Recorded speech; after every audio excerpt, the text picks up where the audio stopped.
Success isn't as complicated as you think it is. I mean, litigation, honestly, 90% of it is file your lawsuit, take your key depositions, compel your key documents and discovery, get a trial date and keep it. That's Michael Cowen, acclaimed trial attorney and the host of the Trial Lawyer Nation podcast. Yes, you can do a better deposition. You can always learn more. But the fact is, just get a plan, be aggressive, get your case moving is 90% of it. I'm Michael Mogul, founder and CEO of Crisp Video, the nation's #1 law firm growth company. I've built my business through practice, not theory. Crisp started with just $500 to my name and has grown to over 8 figures in revenue over the last few years, earning a spot on the Inc. 500 list of the fastest growing private companies in America.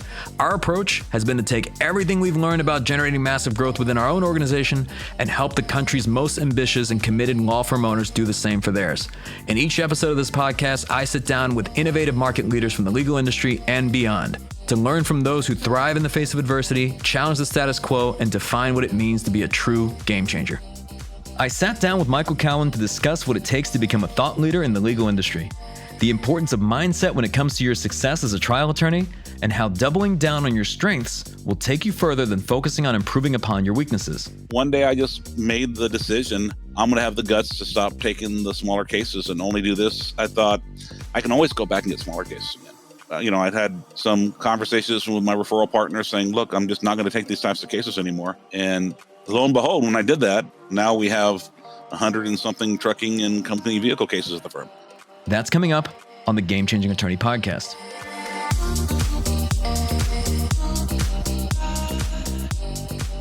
Michael Cowen is a trial attorney, author, and the host of the Trial Lawyer Nation podcast. As a result of his books, his podcasts, and his big rig boot camps, he's become a thought leader in the legal industry. We began our conversation by looking at the reason he decided to enter the practice of law, his love of debating. I've always liked arguing. Well, actually, I liked arguing a lot more when I was younger. Now I like winning. I'm not so much arguing isn't so much what I like anymore. I like the debate. I like the going back and forth. It seemed interesting to me. Even my senior year of college, I wasn't sure that I wanted to be a lawyer. Ironically, I knew I did not want to be a plaintiff's lawyer. I had a low opinion of plaintiff's lawyers. I did not believe in the tort system at that point in my life. In fact, there was a guy named Bill Summers who founded an organization called Citizens Against Lawsuit Abuse. And right before I started my first year of law school, my uncle and I had dinner with him. And I promised I was going to be one of the quote unquote good lawyers that would help businesses and not go after them. Life changes. And then when I got into law school, like I said, I thought I wanted to go into international law. I didn't know what international law was. I just knew I liked to travel. And I was going to go the traditional route, big firm. And I ended up working for a couple plaintiff lawyers during the school year. I worked for one after my first year for the summer. And then, so I do the big firm job in the summer, but I needed money during the year. And so I worked for a guy named David Nagel my second year, and a guy named Jim Malios my third. And I really loved it. It was more fun, more entrepreneurial, so that even when I went away and worked at a big firm, I was comparing that experience to how much more fun it was to work at a plaintiff's firm when I was a student. And speaking of entrepreneurial, were you entrepreneurial from an early age? Like, was this kind of something that you grew up with, led to eventually starting a firm of your own? Actually, my dad was entrepreneurial. My dad had his own used car lot, had to come up the hard way and ended up doing pretty well in life, despite starting off with, absolutely nothing.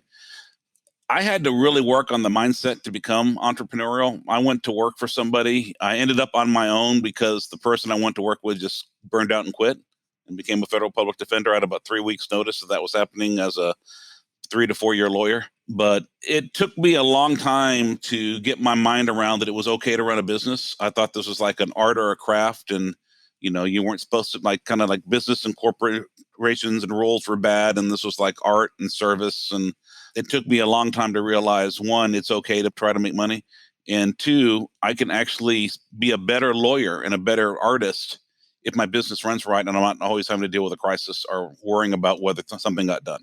I think I heard a quote from you once that you love the legal stuff. You've always found that interesting, which is great. But then just the managing of the business was not always as fun. I'm just curious, was there a certain shift at one point or a certain catalyst that said, I've got to really focus on the business side of the practice?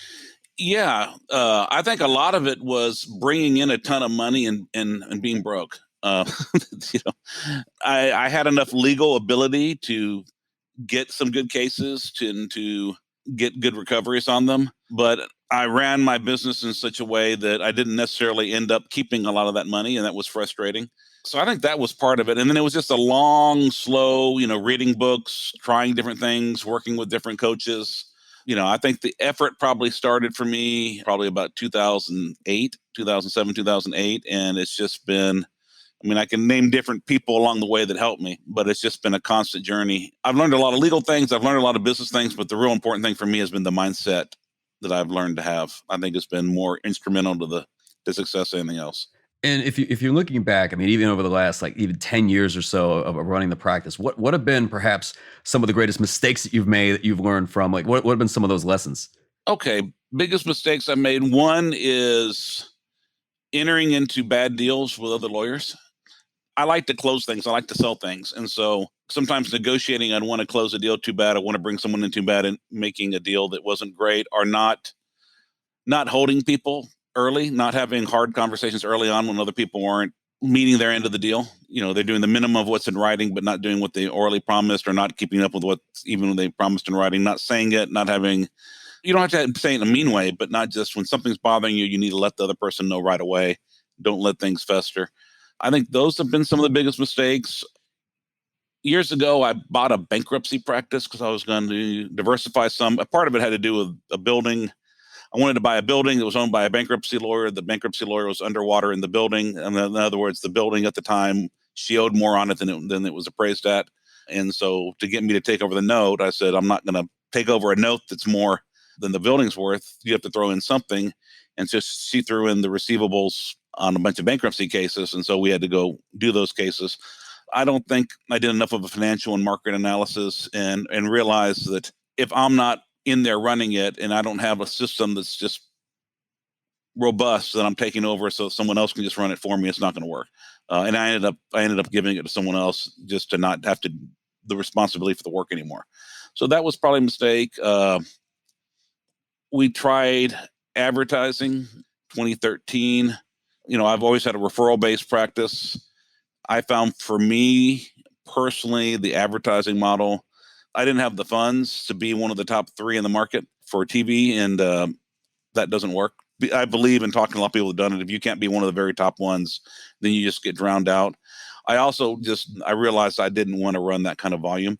That wasn't me, which is interesting because now I'm involved in another advertising firm, but I'm joint venturing with a person who's very good at that so that I can focus in the joint venture on the litigation part that I'm good at and let him handle all that. But I realized that, there's a lot of money to be made there, and I'm not at all criticizing the model because there are a lot of cases that, I'm trying to run more of a craft shop, a smaller volume, which works for a certain kind of case. There are a lot of cases that you cannot justify working like that. The client can't get justice because you can't spend the time on a $5,000 or $10,000 case, but the cases, those clients still need someone to represent them. I'm not ragging on the model, but it's not the model for me.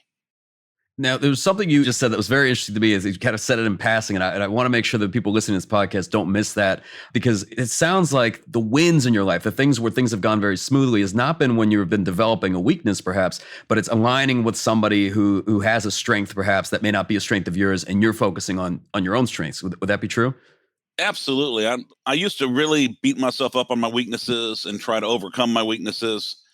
And I realized I was spending more time and energy on the things that I wasn't so good at rather than focusing on what I'm really good at. And so I'm over 50. I am who I am at this point. I am really, really good at some things, and I want to spend most of my life doing those things. And I've just learned, I just have a little humility. The things I'm not good at, I've found people that are really good at them. So, identifying those people, finding the right ones, treating them and paying them very well. And my life is a lot better.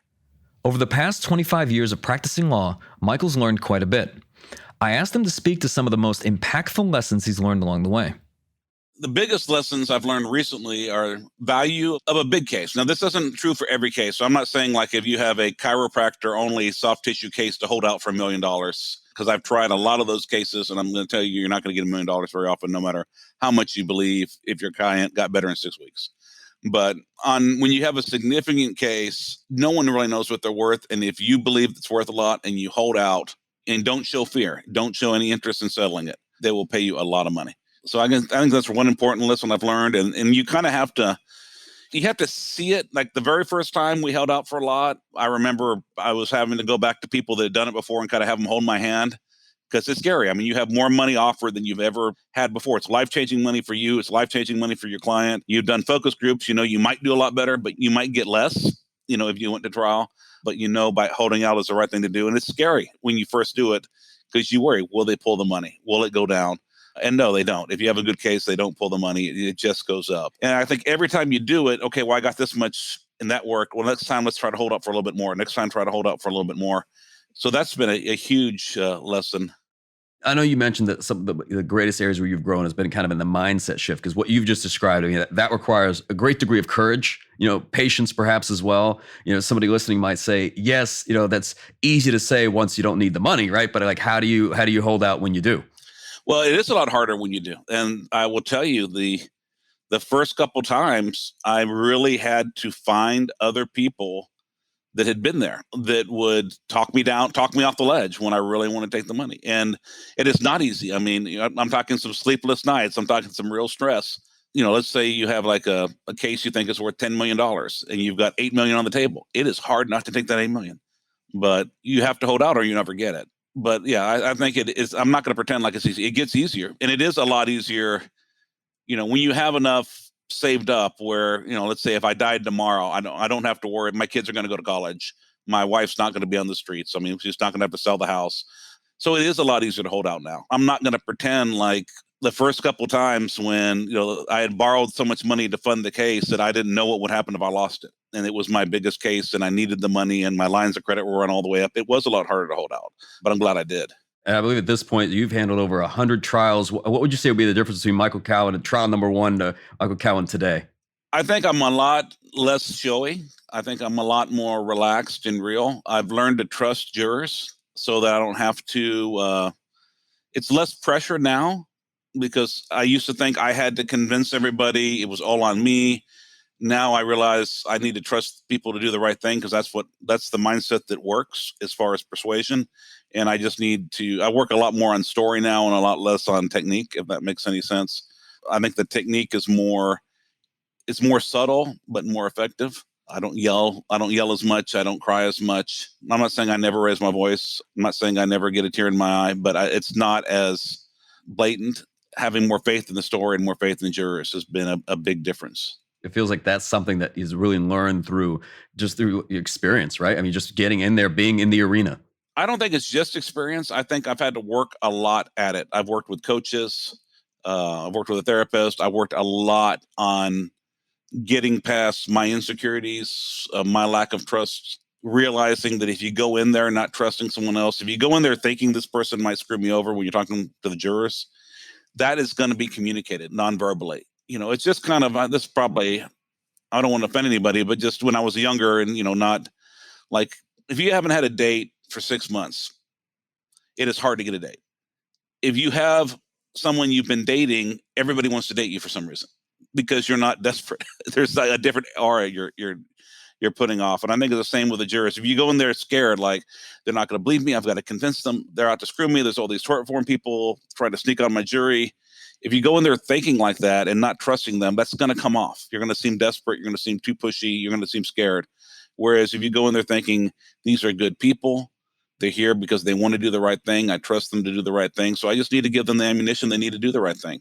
If you go in there with that mindset, your nonverbals are going to make your message get received better. And I'd love for you to speak further. I know you just mentioned about some of the ways in which you've invested in yourself, whether it's with coaches, whether it's with therapists, all those different things, just what you've learned through that and what advice you'd have to other attorneys out there that want to grow and develop, just everything from education to other resources and support. Yeah, you need to invest in yourself. There's no better investment you can have than your investment in yourself. I don't care about the stock market, real estate. In this profession, you are your most valuable resource. I really suggest trying different things and seeing what works for you. Sari Delamotte is one person that's been a game changer for me, both on really making me a more dynamic speaker and better communicator, as well as helping me with mindset. She's done a lot of mindset work with me. She's expensive, but if you want a Mercedes, you got to pay a Mercedes price. You want a Ford Pinto, you pay a Ford Pinto price. And so she's expensive, but she's really good and she's worth it. Working with Rodney Jew, again, he's crazy expensive, but learning how to break a case down, learning how to present things visually has been big, see, who's out there and who can help. There's other people that other people think are so great. And I worked with them like, that's just not my style, or that doesn't fit for me. And so I'm not going to rag on them. They have their way. And, there are lots of different ways to win a case. There's lots of different ways to succeed in life. So you got to find out what works for you, but definitely to keep at it. And it's a multi-decade process. It's not like, at least for me, I couldn't just, okay, I'm going to go talk to somebody. I'm going to go do a workshop and a light switch is going to turn on and suddenly I'm going to be perfect. It's a constantly going back to the well. And it's not a straight line. You're going to have, okay, I have weeks where I'm doing really, really well. Then I slip mindset wise. I get down. Even this week, I had a blowout with my wife on Monday morning before I went to work. We had a big argument. We're better now, but, and realized this was just not a good day and took the day off because I was just not going to be, now I'd like to have my mindset such that I can just let it go, focus on work, be 100%. But no, I wasn't there. I'm not going to pretend to be like I'm this perfect person that's always mindful and always in the moment working on my cases at a high level. But I'm a lot better than I was, let's say, 5 years ago. And Michael, I know you mentioned mindset a lot. There's going to be people that are listening. They're saying, okay, the mindset stuff is great, but just tell me what to do, right? They want to hear the tactical stuff. And yet I find that some of the most successful entrepreneurs and trial attorneys, mindset is everything. How do you differentiate the two? Why do you believe mindset is so important? Well, because it's how you do the tactical stuff is a mindset and what energy you bring to it. The tactical stuff is really easy. I remember I looked at transcripts early in my career and I was learning to do automotive product liability cases. And so Michael Watts, who's a great lawyer at the time, he was just really hitting for it. Just boom, boom, 8-figure, a couple 9-figure verdicts, just really hitting one. And he had tried and won an F-150 rollover roof crush case in my county. I had another F-150 rollover roof crush case in the same county.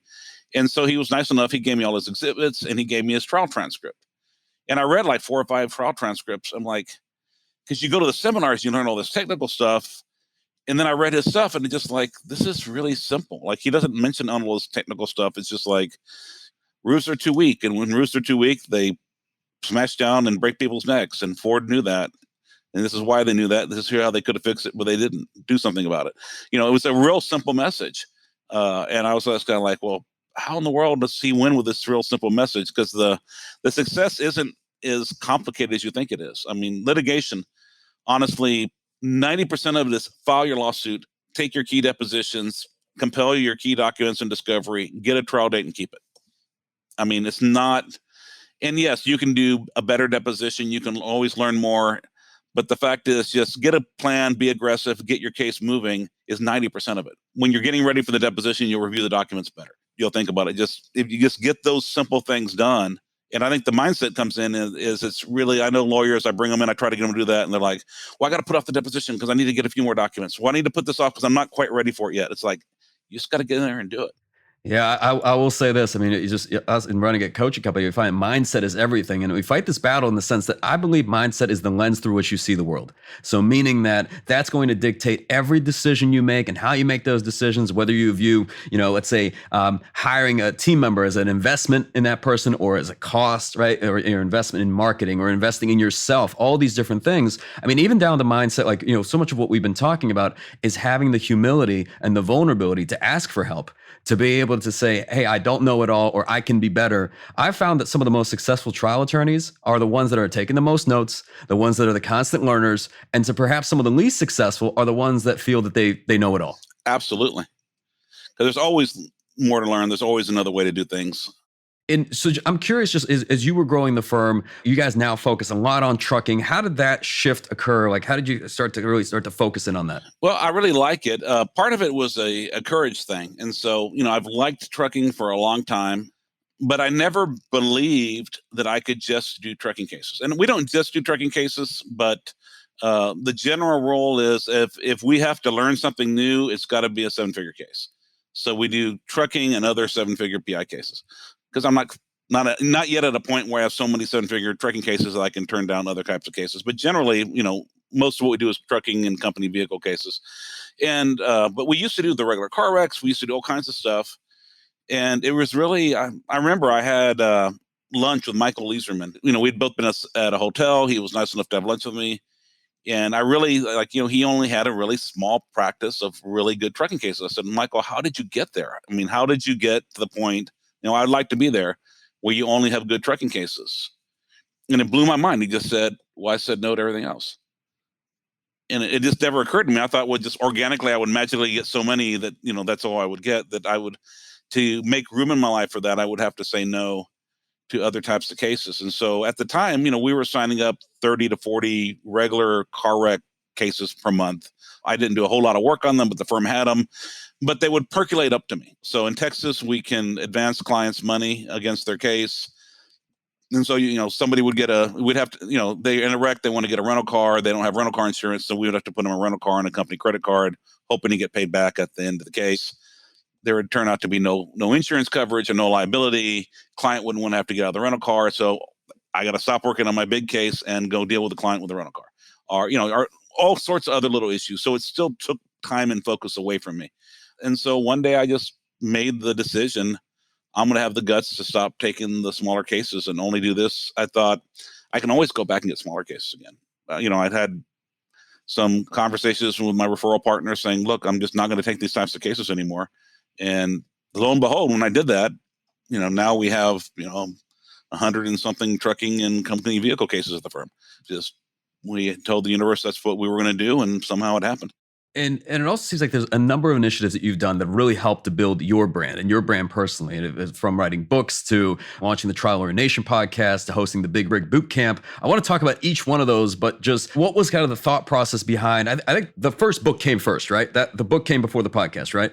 Yeah, no, the books. Well, I'm still working on my big trucking book. I'm hoping to get that out next year with trial guides. But I have self-published a number of smaller books.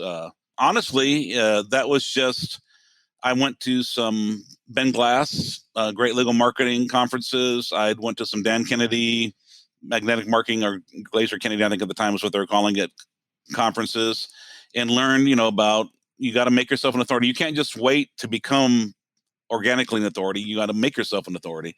And part of that is by writing books. And so I just wrote a couple of smaller books, published them myself, gave them away for free, but it did help get that up. So that was a very intentional thing based on what I learned to try to make myself an authority. But I also found that having an abundance mentality, that there's plenty out there, and freely sharing what I know has been the best way to build, not only to build myself as an authority, but to get work. Instead of telling people, this is too complicated, I have the secrets, you need to bring me in because I know the secrets, just here's what I know, I'm here to help if you need me, has been a much better way to get work. Your podcast, Trial Lawyer Nation, if someone were to go through and just listen to every single episode, because the podcast focuses really very much on trial practices, you're learning from some of the best trial attorneys in the nation. I mean, if someone were just really listen to every single one, take notes, internalize it, learn it, develop it, I mean, it's all you need, right? All the information's there. I'm trying, man. I really am. I may lack some of the basics on there, but yeah, as far as for someone that's been practicing for a while, I think it really would get you there. I try to do some basics, but I mean, we don't do how to do a basic cross-examination or basic rules of civil procedure or something, but it's, I try, Trial Lawyer Nation did not actually start off with the intent of building a brand or marketing. It kind of started off on a lark, believe it or not. And so have you heard the story of how I got into podcasting? No, please share it. I had heard the term podcast. I had never listened to one.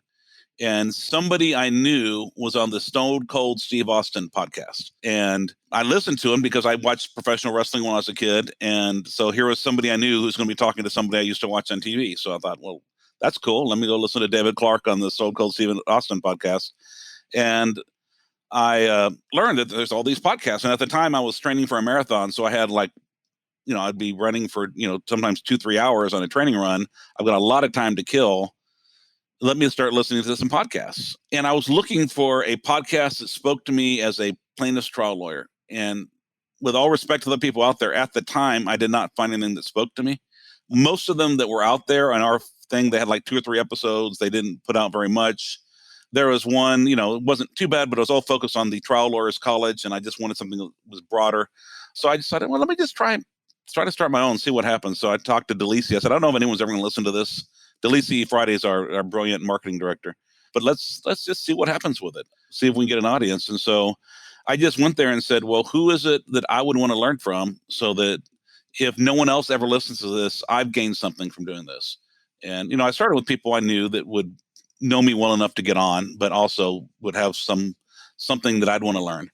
And I just went in with that attitude. And then, we spent a little money marketing it to other lawyers, but it just kind of grew organically from there. And I never really thought about it being something that would get me cases or anything else. It was more just kind of, a little bit to get my name out there, but more because, I don't know, it just seemed like something fun to do. And now, I believe you started in 2018. You're several years in. You've been so consistent with it. What kind of impact has this made on just, your life, the practice, just overall? Well, I'm like a D- list celebrity, I guess. I it's kind of neat that I go to places around the country and people come up to me and, tell me that, are you Michael Cowen? Oh, I love your podcast. That's fun. I like that. It has resulted in actually me being brought into some fairly significant cases around the country, which I appreciate. Anyone that wants to do that, I'm very willing. That's not the main goal of the podcast. The main goal is to inform and entertain the listener. But I certainly don't mind that being a secondary effect of it. And we do ask for, I think we do have an ask in there in one of the ads now during the podcast, but it's still not, nobody wants to listen to Michael Cowen for 45 minutes or an hour talk about how great I am or how you should give me business. The hope is that if in me just being myself and providing good content, you realize I'm the kind of person you'd want to do business with because, I think about cases, I work hard on cases, I'm going to treat people fairly, that maybe you don't want to do business with me. I think that organically can happen. But to do a podcast with the goal of I'm going to promote myself, I have to say no to so many. You're one of the few people that sells things to lawyers that I've allowed to be on my podcast as a guest because, most people just want to come and pitch themselves and it doesn't work. No one wants to listen to an infomercial. Yeah, I agree 100%. And we were talking about this even before we started the podcast of just, there's so many legal podcasts out there. And, you've built one that I would say is one of the most, if not the most successful trial podcast out there, period. What is it that you believe that you do differently versus every other, attorney law firm that starts a podcast? I think consistency has been a big one. I try not to ever every now and then it happens because you get a trial or life gets in the way. But I try to always have a few episodes in the can, a few months ahead, so that I'm never having to throw something together at the last second. So I think that's been a big thing. It's just I've got someone in Delisi Friday, my marketing director, that will make me, Michael, you haven't recorded. Michael, we need something for next month, and will stay on me and get me to do it. Because honestly, if I was trying to do this myself, I've tried, I used to try to do my own newsletter. Every time I try to do it just by myself, I would have 2 or 3 months of really good content. And then we'd fall off, then we'd come back again, then we'd fall off. But having that, we're twice a month, we haven't missed an episode yet, we're not going to, but it's because I have a really good person working with me who will bug me and speak to me and say, you need to do this and remind me. And so I think that's one big key. I think the other second key is I really do find people that I want to learn from, and the conversation is learning from them. And then when we do the internal ones, stuff that's going on in our own firm, it's really about sharing things that we've learned in the hope that it can help others. And, we always tell our guests, the first thing is to provide useful content to the listener. And so when you focus on how do I serve my listener rather than how do I get my listener to give me something, it works a lot better. Absolutely. Absolutely. And I want to give her another shout out, Delisi, because we talked earlier about playing to our strengths. And I know that a lot of people know this, but even now as we're recording this podcast, I have 3 people sitting around me that are like working through this podcast that will up like in the production of this podcast. And I know sometimes people listening, they feel like they have to do everything themselves. They've got to do their own newsletter. They've got to do their own podcast. And the reality of it is it probably will never happen, right? Without a great person or a great team around you. I know that's been the case with you, but just, she's someone that I'm sure that whenever you finish recording a podcast, gets to work and is like promoting that podcast, marketing it, distributing it. The only thing I really do on the podcast is occasionally I will need to send an email or make a phone call to get a guest booked. A lot of times I would first say, Delisi, try to get me so-and-so, or I heard so-and-so speak. But sometimes to get in, it needs to be lawyer to lawyer with lawyers to get someone to just because we get so many, kind of spammy type emails and calls from vendors, it needs to be lawyer to lawyer. And then I do the interviews and I prep for the interviews. Like if someone's like, I read you had the is it the Game Changing Attorney? Yes, sir. I got the book. I read the book before I interviewed you, so I try to do a little bit of homework and then do the interview. And then once the interview's done, that's it for me. I mean, And part of it for me, if I had to learn to let go, I've had to learn, if we had to wait until I listened to the edits, or if I had to listen to the podcast and tell someone where to edit, it would never get done. And so it had to be, I need to find good people out there. And the problem in the marketing sphere is for every good person or good vendor, there's 100 people selling you a bunch of bull and just trying to take your money. Yeah, I mean, yeah. To your point, I mean, one of the things that we found, I mean, we call our podcast "The Game Changing Attorney." You call yours is Trial Lawyer Nation, but a lot of times the people that you feature on that podcast will help to shape the brand of that podcast. And a lot of it's defined by who you say no to, because if anybody can come on the podcast, then it's not the Trial Lawyer Nation podcast anymore, right? It starts to lose its credibility. And even the other attorneys, I mean, it just I've had sometimes we don't play it, sometimes we record and we don't play, because if you're just there.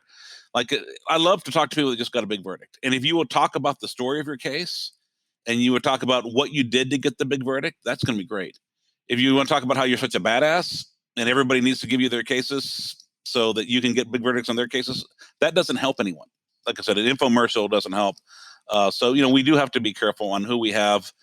And again, to go in there and also have people that are really willing to share. People that, again, have that abundance mentality, that there's plenty for everybody, so that someone else's success does not detract from mine, so I can share my knowledge with them. Yeah. I appreciate you sharing that, just because I'm sure there's going to be people listening. They're saying, you know what, I may not be ready to start a podcast of my own, but I'd like to be a guest on some other podcasts. Who have been some of the most memorable guests that you've had? I don't want to hurt anyone's feelings, so I want to be really careful with this. I think Joe Freed and I really gel well together. So I think ours have been really good. You were a good one. Sorry to Lamont, just because, again, we're so close. I mean, I kind of remember them on the effects they have on me after the episode. I have to go back. They're all a blur to me. I'm gonna be really honest. I'm in the moment. I'm recording them. I'm not thinking about anything else when I record them, and then I turn it over, and then I don't listen to them again, because I've already had the experience of doing that. I had one. I think we just went live, or no, we're going live with John Fisher, a lawyer out of New York, on either tomorrow or the next. I don't know if we do the 31st or the 1st, because, again, I just know they come out twice a month.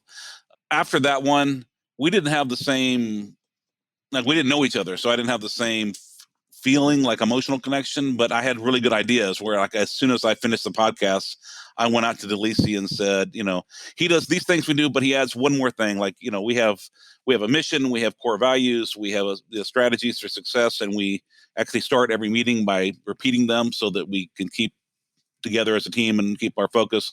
But he had a very specific after that, and our goal is to get, for him, it was 500 referrals from 500 different firms. And then he has a gong, so every time they get a referral, they bang from a new lawyer, they bang a gong and celebrate in the office. I'm like, maybe we can get something more tangible as a goal, and then like a bell or a gong, when someone settles a case or we get a new referral source, maybe celebrate as an office. I don't know if we're going to do that or not, but I just, I like it when I come out of there, I'm excited and I run to someone, hey, I just learned this great thing, But unfortunately, I have to admit, after 3 years, they do blur. Yeah. Well, I thought one of the ones I thought for sure you would mention is not actually a lawyer, like David Koechner. David Koechner was fun. That was kind of, we're just going to have him do a cameo for one of our seminars, our Big Rig boot camps. And then he and DeLisi's I just had hired this amazing human being as my marketing director, and I didn't even know how great she was going to be when I hired her. And she just started chatting with him and got him to actually do like a live interview with me, like a one-on-one thing during the, I was more the straight man. He was the comedy man. We did like a 30-minute segment during the boot camp as like kind of a comedic break. And then we got him on just because he was famous. Honestly, but he actually was really good. And that was a lot of fun. And if for people listening who don't know who he is, if you could kind of share, because I mean, he's been in Anchorman 2, The Office. I didn't even realize how many things he had been on until after I'd interviewed him. And then, he was in the movie Waiting with Ryan Reynolds when Ryan Reynolds first came out. He's on Blackish. He's on almost everything. He's a character actor and he's really good. There's even some new dog competition show that he's now on.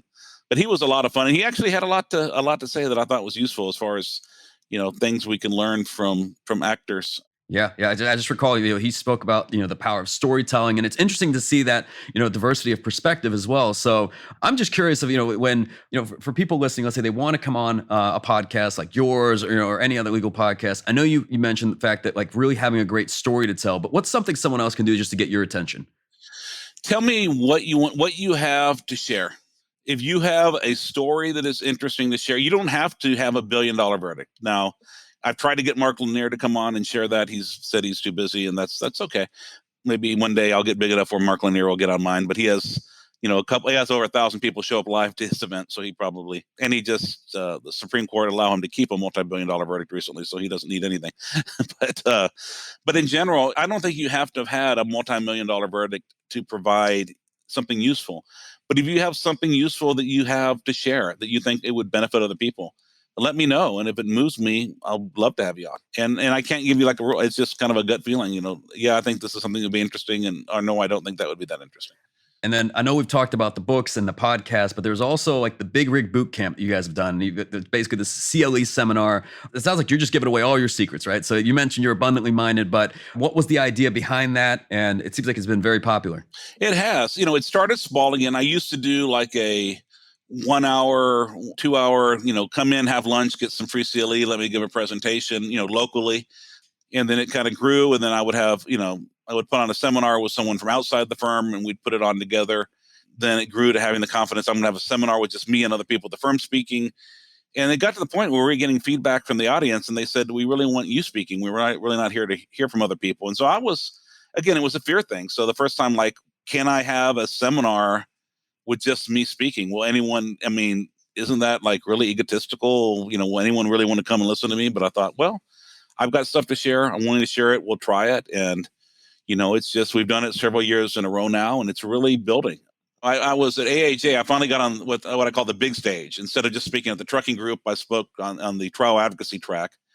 And there are like, 50 or 60 people in the room. I'm like, man, I get more people than this at my own private seminars. And then, I'm used to like 3,500 listening to each podcast interview. So it kind of changes. It used to be, I was dying to go speak at a seminar, and now I'm like, man, there's 40 or 50 people here. Yeah, it's amazing how that perspective changes. But you've taken your brand really into your own hands. In terms of like how you spend your time these days, like what's a day in the life like now? It's really variable. I play several different roles. One, I still like being a lawyer. I still try to carve out time to do high value work on cases. So I set out time to do brainstorming sessions with lawyers on cases. So we bring it in, we brainstorm. I try to do, and I'm trying to actually get better systems and leadership in place so I can spend a little bit more time doing legal work right now. I'm a little too much into the management and coaching side for my own happiness, but I try to at least once a week do something big on a case, a big deposition, a big hearing, just because I like that. I spend a lot of time meeting with other lawyers and coaching them, going over cases, going over how they're doing things. Just if you want to run a firm, you can't just expect people to magically do what you want to do. And then I spend a lot of time just communicating with my referring lawyers, lunches, phone calls, meetings, sporting events, fishing, whatever, meals, whatever it takes. But we have our clients who are our utmost importance, and we owe them a fiduciary duty, and we do everything we can to maximize their case. But they have one case. We have what I call our customers. We have the lawyers that are kind enough to bring us in on cases. That is someone, we have referring lawyers that have been referring us cases for 20 years. That long-term relationship, if you nurture it, can be worth more than any one case. And so putting the time in to make sure they know, not only do we have to do great work on the case, but they need to know we're doing work on the case to keep the clients happy, so the clients aren't calling them and complaining, hey, they're not getting back to us. So I spend a lot of time just not even so much trying to get new business, but keeping my current people happy and informed, and so that stream of business keeps flowing. And having your hand in so many different things, constantly going on, what are some of the habits that you practice, whether it's daily or weekly, that help to keep you on track and engaged? Well, one thing I've learned is I have to have a good team. And so we have a leadership team that meets weekly. We meet weekly, and then we also do like quarterly offsites, and we set special meetings when we have something that's big. The 2 partner lawyers, as well as our office manager and our marketing manager. And having that team approach makes a huge difference. Learning to delegate to good people, but not just abdicate. You still have to have standards. They have to report back to you and communicating clearly, what are you going to do? By when are you going to do it? How are you going to let me know you did it? Just having a shorter to-do list, and then a longer, I learned this from Steve Gersten, who got it from a book, might-do list. And so, I used to have a to-do list that was way too long, and I would sometimes just end up doing easy make work. Like I can go through emails all day long and not get anything done, but say that I'm working. So, having like one or two things that no matter what, I'm going to get this done before I go home, and really focusing on those things. And then, Michael, as we come to a close, this being the Game Changing Attorney podcast, what does being a game changer mean to you? Being a game changer to me means choosing the life I want to live and living it. And to me, I'm no longer going to try to be the things that I don't like being or that I'm not comfortable being. I'm going to find the things that both I have talent doing and that I love doing. And I want to focus on that so that I can have a life that I love living. Somehow, I'm making a good living. I love the cases I work on. I love the people I work with. And I'm still home with my children and wife on weekends and most nights and able to go on trips with them. I really have a great life.